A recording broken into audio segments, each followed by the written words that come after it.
Not all male models are gay.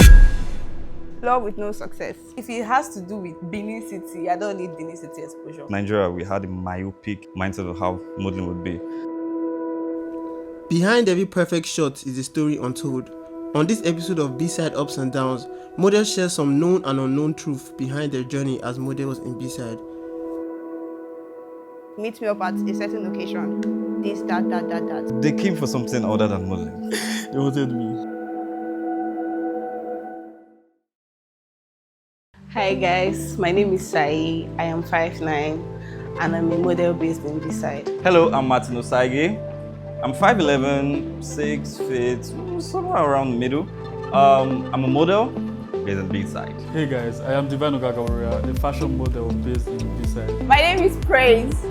I'm 5 feet 10.5 and I'm a model based in Bside.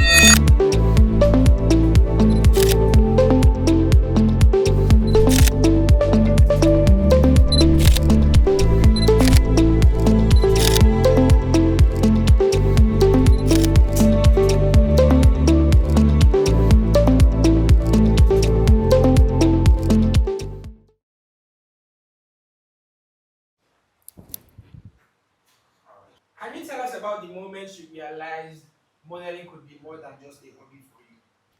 Okay, I feel modeling has never been more than a hobby for me.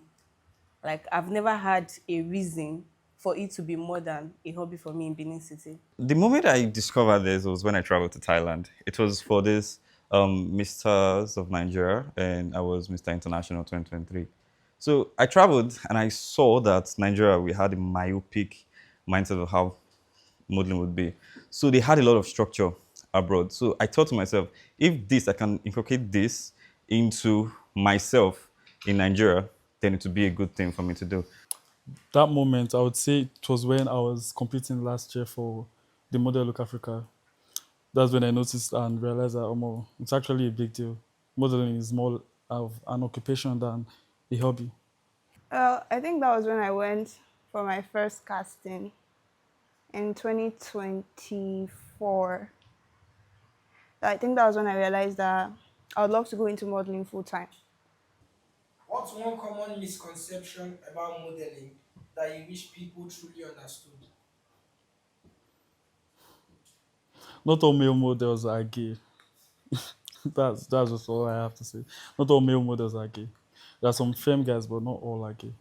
They think everybody are big on this. If you're a model and a guy, you're queer. You get, but they are rich straight guys like me. Okay,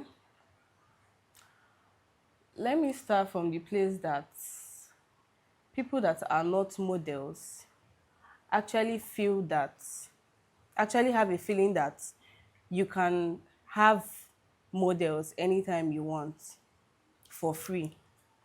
Yes, especially in Benin City. I think the idea they have is that for you to be a model in Benin, anywhere generally, you have to get your hands dirty. I think that's false. Because it has become a tradition that makeup artists, nail techs feel like modeling is something that is like they are giving you privileges. So they feel like modeling is not even a profession. It's just like I don't know the word to put it on, but people actually feel that modeling is not an actual profession. They feel it's something that models are people you can just get anytime you need them. Yes.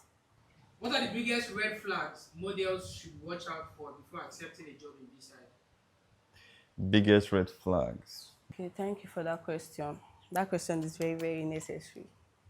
Firstly, they are reaching out to you for a job, for a model gig, and they are not even telling you the price that you're going to be paid. That's the first red flag.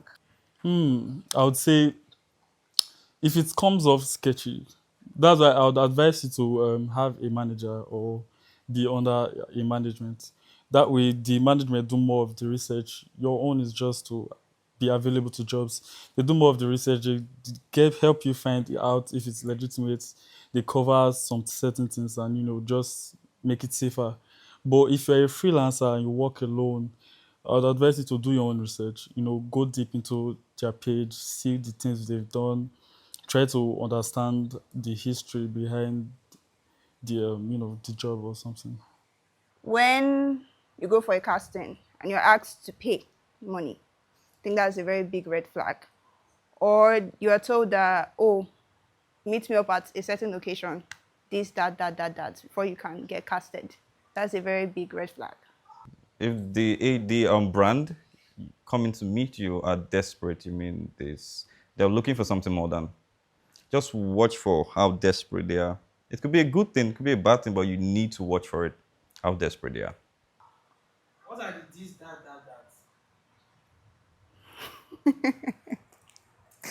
I think we all know what it is that are. We all know.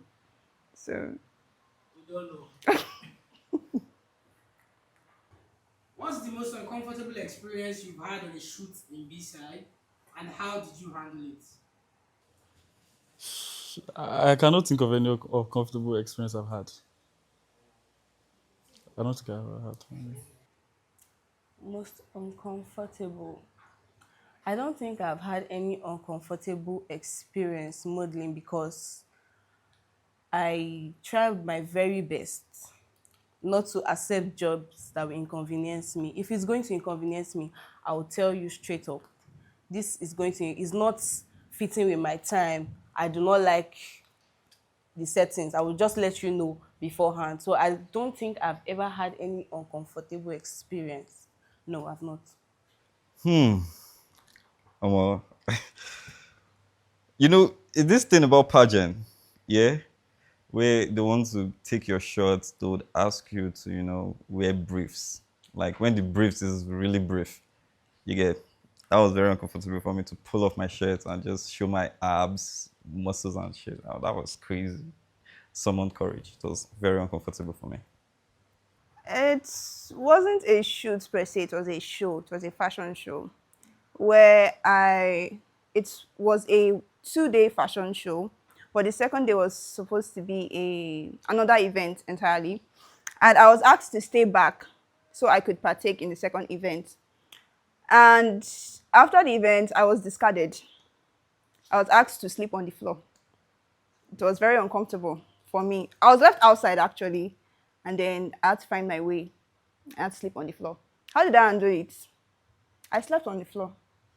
That was how I handled it. And the next day I went to my house. Have you ever been in a situation where someone expected more than just modeling? How did you respond? Yes. Yes, I have. I've been in that position. I think I went for a vixen job and the artist asked me to stay behind after the shoot. Yes. So I booked my ride and I left. Yes. What was he expecting? What else was he expecting? He asked me to stay behind after shoot. I don't know. Very, very, very diplomatic. A wise man once told me there is a way to make lucrative opportunities out of shambles. You understand? So if they come to you like that, obviously they have, because it's modeling and everybody has a myopic mindset of you're queer, which I'm not. And they come to me for something outside it, then I try to be very diplomatic and professional. Professionalism kills whatever they are coming for. Just be professional, sorry. Just be professional. What did they come for? What they came for? uh, they came for something other than modeling. What was it? Okay. Okay. I'm going to be very blunt right now. They wanted not a platonic relationship from same sex. Yes, I have been in that situation, and how I responded was, I would say it's graceful because you can never really truly know. Because most time when you try to dissuade this offer that they're trying to get to you, it will seem like you are not fit for the job, or they want to mix it up with the actual job you came to do. I would say just try to be friendly with the person. That's the person you're working for, but still be firm and be direct and let them know what you cannot do, what you can do. I do this beforehand most times, like before the job. Let them know what it strictly is, nothing more, nothing less. What did they want from you? What did they want from me? They wanted me. They wanted me. Mm, I don't think I've been in that situation before. What was the first big break or project that made you feel like your hard work was paying off? When I emerged as one of the kings for Misters of Nigeria, then I went to Thailand for Mr. International Nigeria 2023. I think that was like where the key just opened the door and just then tada. In Benin City. In Benin City cannot be in that sentence. I'm so sorry. I'm very, very sorry. It cannot be in that sentence. So, but what was your first big break project that made you feel like your hard work was paying off? Within Benin, outside Benin, your whole modeling career. Oh, not yet. Yeah, not yet. Mm, the first one, very first one was the first big one. I would say it was when I did a commercial for Coca Cola. When I was personally contacted to work for a very big show, What's the name of the show? GTCO.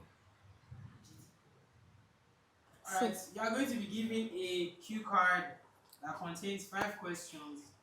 Now, these questions are this or that questions. You are going to read them out loud and give us your answers. Okay, the first question here is success with no love or love with no success. The first one, success with no love. I love love, but success with no love. success with no love or love with no success. I'm so sorry. Success with no love. Fuck love. I think I would go with. This is a hard one. Oh. Love with no success. All right, second, paid in cash or paid in exposure. Don't underestimate exposure though. Paid in cash. Exposure will not feed me. Exposure is like an investment that you get later. You get so paying exposure. I think that's how I go where I am because money is going to finish except you have how to use it. Give me cash. Give me cash. Because if it has to do with Benin City, I don't need Benin City exposure. So give me cash. Now, this one, it depends on how the job is, depends on how big the exposure can get. If it's for a huge brand that you know just the exposure alone is enough to get you way more jobs, of course I'll choose the exposure. Saying no and missing jobs or saying yes and feeling uncomfortable. Yeah, no, no, no, no. Saying no. Thank you. Saying no and missing jobs. If I wasn't uncomfortable in that shoot I had, I don't think I'll be here today. So I would say feeling uncomfortable. Although people like to choose peace. I'll say no and miss job opportunities. My comfort is very, very important. Traveling for jobs once a month or staying booked in Benin every day. Traveling for jobs once a month. Okay, this one is currently what I do. I travel for jobs. I travel for jobs, to several states, and yes, I would choose that one. Traveling for jobs once a month to staying booked and being in every day. This is controversial. Booked and being in every day. Depends on how much they want to pay me. I don't want to really work out like that, but I really want to see the world. So travel for jobs. If I'm traveling for the job and they are going to sort my transport, accommodation, And the pay is, I don't have business in Benin City. Solo shoot or group campaign? I prefer my solo shoots sometimes. Most times, I prefer my solo shoots. Solo shoots or group campaign? Solo shoots. Solo shoot or group campaign? Solo shoots. Though I'm an introvert, though, group campaign actually makes it more lively. Brings out the message. Group group campaign. My name is Osayi Benedicta, and my TikTok page is Understanding Girlfriend. Yeah, you can follow me there. I'm not so active on Instagram, so yeah. I am Martin Osagie, also on every social media you can think of. Hi guys, I am Deevyne Ogagawaria. You all should follow me on Instagram. I'm Deevyne. That is IM_DEEVYNE. You all should make sure you subscribe and hit the like button. My name is praise_momo on Instagram. Like, comment, and subscribe to Bsiders.